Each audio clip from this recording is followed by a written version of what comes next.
Hello everyone, welcome to my channel SSR Easy Minds. Today we are going to learn about నే ప్రత్యయ్.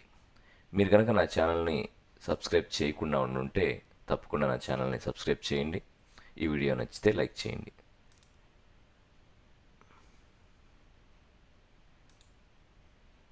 क्या आपको ने का प्रयोग समझ नहीं आता? क्या कभी सोचा है कि कुछ वाक्यों में ने लगता है और कुछ में नहीं? అంటే ఈ సెంటెన్స్ యొక్క అర్థం ఏంటంటే, మీకు నే గురించి అర్థం కావట్లేదా? కుछ వాక్యోं में ने लगता है और कुछ में नहीं. కొన్నిట్లో నే ప్రయోగం చేస్తారు, కొన్ని దగ్గరలో నే అనేటువంటిది ఉపయోగిస్తే అది రాంగ్ అవుతుంది. అది ఎందుకో ఏంటో చూద్దాం. ने क्या है? ने हिंदी भाषा का एक कर्मवाच्य कारक चिह्न है. అంటే కర్తృవాచ్య కర్మవాచ్య భావవాచ్య అని ఉంటాయి కదా, వాటిలో ఇది కర్మవాచ్య కారక చిహ్న అని దీన్ని అంటారు. జో కర్త, కర్త అంటే సబ్జెక్ట్ అని అర్థం. కర్తాకే సాత్ తబ్ జుడతా హై అంటే ఎప్పుడు దీన్ని యాడ్ చేయాలంటే జబ్ వాక్య కర్తృవాచ్య సకర్మ క్రియ వాలా హోతా హై. ఎప్పుడైతే వాక్యం కర్తృవాచ్య సంబంధించినటువంటి సకర్మ క్రియలాగా ఎప్పుడైతే ఉంటుందో అప్పుడు దీన్ని ప్రయోగించాలి. ఎప్పుడైతే వాక్యం కర్తృవాచ్, ఇందా చెప్పాను కదా, కర్తృవాచ్ కర్మవాచ్ భావవాచ్ అని 3 టైప్ సెంటెన్స్ ఉంటాయి. కర్తకు సంబంధించినటువంటి ఇంపార్టెన్స్ ఉంటే కర్తృవాచ్ అంటారు, కర్మకు సంబంధించిన ఇంపార్టెంట్ ఉంటే కర్మవాచ్ అంటారు, భావకు సంబంధించినటువంటి ఇంపార్టెన్స్ ఆ సెంటెన్స్లో ఉంటే దాన్ని భావవాచ్ అని అంటారు. సో ఇక్కడ కర్తృవాచ్య సకర్మ క్రియ వాలా హోతా హై.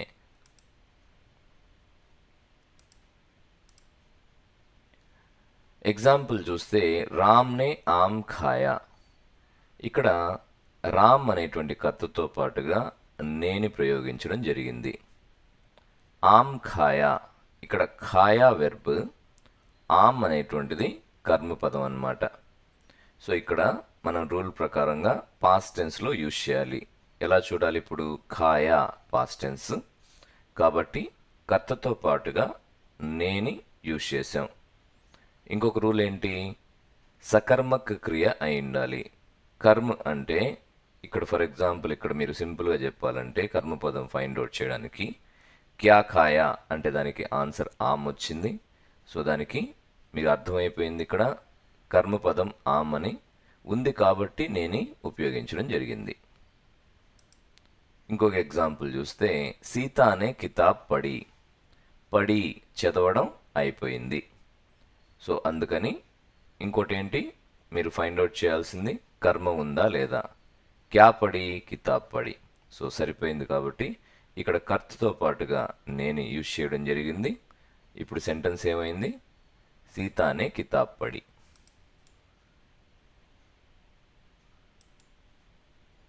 నియम 1, సకర్మ క్రియ ట్రాన్సిటివ్ వెర్బ్ హోనీ చాహియే.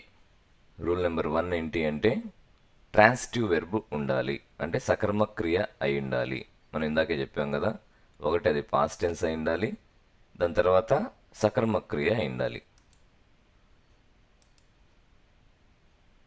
वह क्रिया जो किसी कर्म ऑब्जेक्ट पर असर डाले. उदाहरण के लिए खाना, पढ़ना, देखना, लिखना. ఇక్కడ చూడండి, అంటే కర్మ పర్ అసర్ డాలే అంటే ఇక్కడ ఖాయా అనేటువంటి యొక్క ప్రభావం కానా అనేటువంటి దాని మీద పడుతుంది. అందుకని దీన్ని ట్రాన్సిటివ్ వెర్బ్ అని అన్నారు. ఇలాంటి వెర్బులకి ఉదాహరణ ఇదంతా కూడా. కానా, పడ్నా, దేఖ్నా, లిఖ్నా. రాహుల్నే ఖానా ఖాయా అంటే రాహుల్ తిన్నాడు. తిన్నాడు అనేటువంటిది తినేటువంటి పదార్థం ఏదైతే ఉందో దాని మీద ప్రభావం చూపుతుంది. దాని గురించి ఇక్కడ చెప్పడం జరుగుతూ ఉంది. అందుకని ఇక్కడ నేను ఉపయోగించడం జరిగింది. రాంగ్ ఏంటి ఇక్కడ? రాహుల్ ఖానా ఖాయా అంటే జనరల్గా మనం నే ప్రత్యయం సరిగ్గా తెలుసుకున్నప్పుడు రాహుల్ ఖానా ఖాయా అనేటువంటి సెంటెన్స్ ఉపయోగిస్తాం. ఇక్కడ ఖాయా అనేటువంటిది దీని యొక్క ప్రభావం ఖానా అనేటువంటి ఈ పదం మీద పడింది చెప్పాం కదా. ఇక్కడ కర్మ అంటే ఇక్కడ ఆబ్జెక్ట్ అని అర్థం. సో ఇక్కడ ఆబ్జెక్ట్ ఉంది, ఆబ్జెక్ట్ ఉన్నప్పుడు నేని ఉపయోగించకపోతే ఆ వాక్యం రాంగ్ అవుతుంది. నియम 2 భూతకాల్ మే క్రియా హోనీ చాహియే. ఆ క్రియ దేంట్లో ఉండాలి? పాస్ట్ టెన్స్ లో ఉండాలి. వర్తమాన్ యా భవిష్య కాల్ మే నే నహీ లగ్తా అంటే వర్తమాన కాలంలో భవిష్యత్ కాలంలో నేని ఉపయోగించకూడదు. ఉస్నే కితాబ్ పడి. సో పడి అనేటువంటిది పాస్ట్ టెన్స్ కాబట్టి ఇక్కడ నేనే ఉపయోగించడం జరిగింది. ఇంకొకటి ఆబ్జెక్ట్ క్యా పడి అంటే కితాబ్ పడి అనేటువంటి ఆన్సర్ వస్తుంది. అందుకని ఇక్కడ ఈ విధంగా ఉపయోగించాలి నేని. వహ్ కితాబ్ పడతా హై. వహ్ కితాబ్ పడతా హై ఇది ప్రజెంట్ టెన్స్.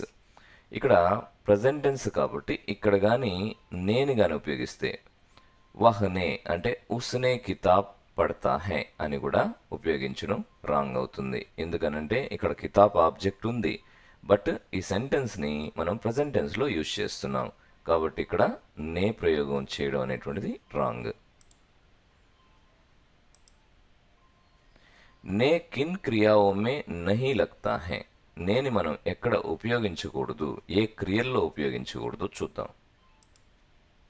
अकर्मक क्रिया इंट्रांसिटिव वर्ब में ने नहीं लगता जहां कोई कर्म ఆబ్జెక్ట్ నా హో. ఎక్కడైతే ఆబ్జెక్ట్ ఉండదో అక్కడ నేని ఉపయోగించకూడదు. మేబీ సెంటెన్స్ పాస్ట్ టెన్స్లో ఉన్నప్పటికి కూడా. చూడండి ఇక్కడ హసా కంప్లీటెడ్ అంటే మనం నవ్వుట అనేటువంటిది అయిపోయింది, రమేష్ నవ్వేశాడు.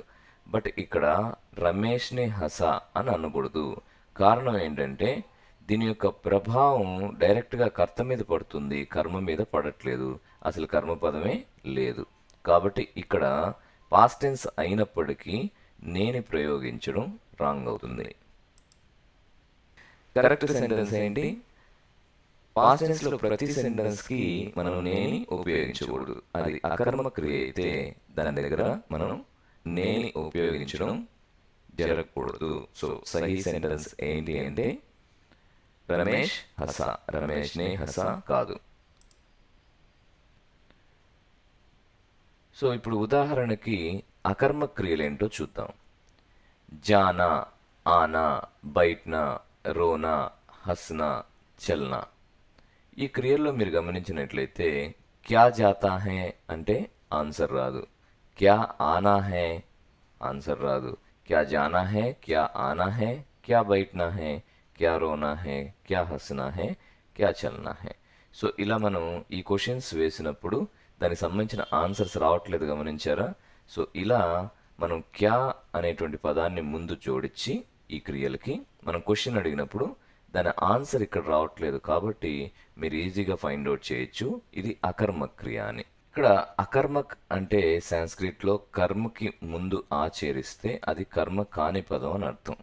అంటే ఇక్కడ ఈ వెర్బులన్నీ కూడా అకర్మక్ క్రియ అంటే కర్మ కానిటువంటి, కర్మకు సంబంధించినటువంటి ప్రభావం ఈ క్రియ మీద లేదు కాబట్టి ప్రభావం లేనటువంటి క్రియలు అన్నమాట ఇవి.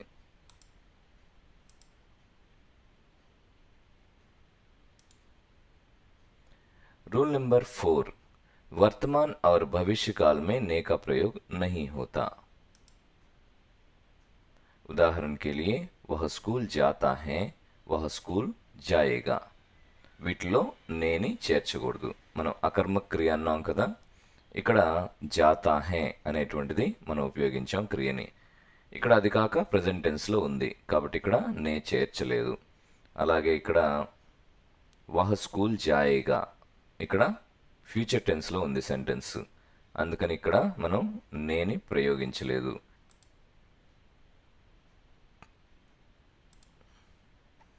रूल नंबर 5 ने लगते ही क्रिया का लिंग कर्ता से नहीं कर्म से मेल खाता है. ఎగ్జాంపుల్ ద్వారా దీన్ని అర్థం చేసుకోవడానికి ప్రయత్నిద్దాం. సీతానే ఆమ్ ఖాయా.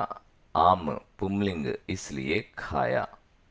చూడండి ఇక్కడ ఆమ్ అనేటువంటిది ఇక్కడ కర్మపదం కదా, కాబట్టి ఖాయా అనేటువంటిది మనం ఎందుకు రాయాలి? ఖాయి, ఖాయే ఇది రాయొచ్చు కదా, బట్ ఇక్కడ ఆమ్ అనేటువంటిది పుంలింగ్ కాబట్టి ఇక్కడ మనం ఖాయా రాసాం.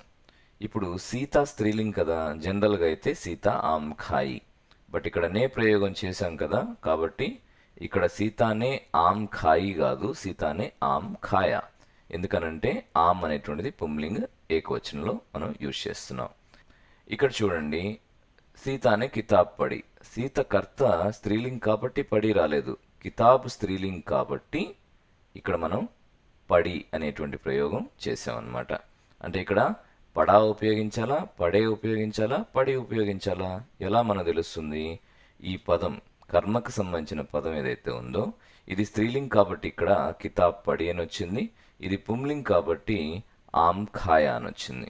సో డిపెండింగ్ ఆన్ ఆబ్జెక్ట్ మనం అది పుంలింగా స్త్రీలింగా కనుక్కొని, అది ఏకవచనమా బహువచనమా కనుక్కొని, తద్వారా మనం ఇక్కడ వాక్య ప్రయోగం అనేటువంటిది చేయాలి. రూల్ నెంబర్ 6, यदि वाक्य में कर्म ना हो तो क्रिया पुंलिंग रूप में जाती है. అంటే వాక్యంలో క్రియ లేనప్పటికీ కొన్ని దగ్గరలో పుంలింగ్ ఏకవచనంలో యూజ్ చేయడం జరుగుతుంది. సో అలాంటి ఎగ్జాంపుల్ ఇది, సీతానే ఖాయా, క్యా ఖాయా. దానికి సంబంధించిన ఆన్సర్ రాలేదు, ఇక్కడ కర్మ లేదు కాబట్టి ఇక్కడ పుంలింగ్ రూపమైనటువంటి ఖాయా అనేటువంటి దాంట్లో యూజ్ చేయడం జరిగింది. సీతానే ఖాయా, ఇక్కడ కర్మపదం లేదు కాబట్టి ఇది పుంలింగ్ ఏకవచనంలో రాయాలి. ఒకవేళ క్రియని మార్చాలన్నప్పుడు పుంలింగ్ ఏకవచనంలో రాయాల్సి ఉంటుంది. जब दो क्रियाएं हो, एक सकर्मक और एक अकर्मक, तब केवल सकर्मक क्रिया वाले हिस्से में ने लगता है. అంటే రెండు క్రియలుగానే ఉంటే సకర్మకం ఉండేటువంటి పదాలతో పాటుగానే నే చేరుతుంది, అకర్మక్తో చేరదు. రామ్నే దౌడా ఔర్ ఆమ్ ఖాయా అంటే రాముడు పరిగెత్తాడు మరియు మామిడి పండు తిన్నాడు. ఇక్కడ దౌడ అనేటువంటిది సకర్మకమా అకర్మకమా అని చూస్తే ఇక్కడ అకర్మకం కాబట్టి ఇక్కడ నేని ప్రయోగించడం రాంగ్. సో రామ్ దౌడా ఔర్ ఉస్నే ఆమ్ ఖాయా. సో ఇక్కడ ఖాయా అనేటువంటిది సకర్మ క్రియ. చూడండి, కర్మ యొక్క ప్రభావం క్రియ మీద ఉంది, అందుకని ఇక్కడ మనం యూజ్ చేసాం. అది కాక ఇది పాస్ట్ టెన్స్ సెంటెన్స్, ఉస్నే ఆమ్ ఖాయా, రామ్నే ఆమ్ ఖాయా ఔర్ దౌడా.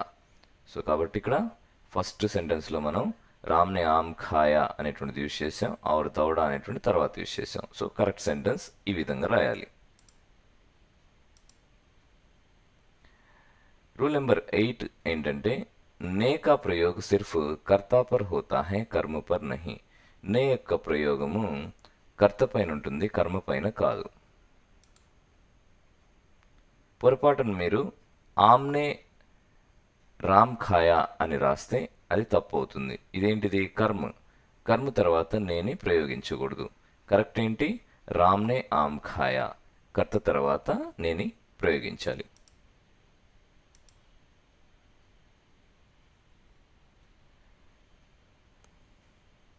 ఒక్కోసారి క్వశ్చన్ ట్రిక్కీగా అడిగితే ఏ విధంగా ఉంటుందో చూడండి. कुछ क्रियाएं देखने में सकर्मक लगती है लेकिन प्रयोग में अकर्मक होती हैं. అంటే కొన్ని క్రియలు చూడడానికి సకర్మకంగా అనిపించినప్పటికీ అది ప్రయోగిస్తే అది అకర్మకంగా ఉంటుంది.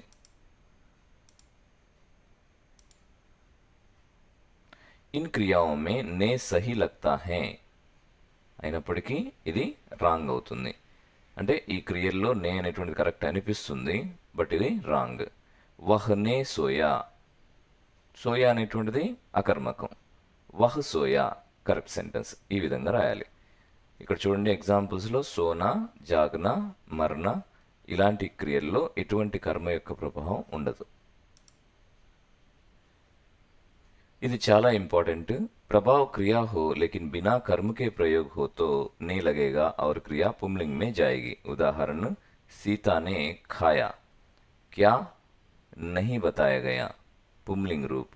ఇక్కడ చూడండి, ఇక్కడ సీతానే ఖాయా. సో క్యా ఖాయా అంటే ఆమ్ ఖాయా, రోటీ ఖాయా, సో సంథింగ్ వస్తుంది. బట్ ఇక్కడ మనం అర్థం చేసుకోవాల్సింది ఏంటంటే కర్మ లేనప్పటికీ క్వశ్చన్ చేసినప్పుడు మనం ఏదో ఒక ఆన్సర్ కనిపిస్తుందిగా, అప్పుడు దీన్ని మనం సకర్మకం అనే తీసుకోవాలి. ఈ ఖాయా అనే దాని మీద క్వశ్చన్ చేస్తే సంథింగ్ ఆన్సర్ వస్తుంది కాబట్టి అలాంటి వాటి దగ్గర మనం పుంలింగ్ రూపాన్ని అంటే పుంలింగ్ ఏకవచనంలో దీన్ని ప్రయోగించాలన్నమాట.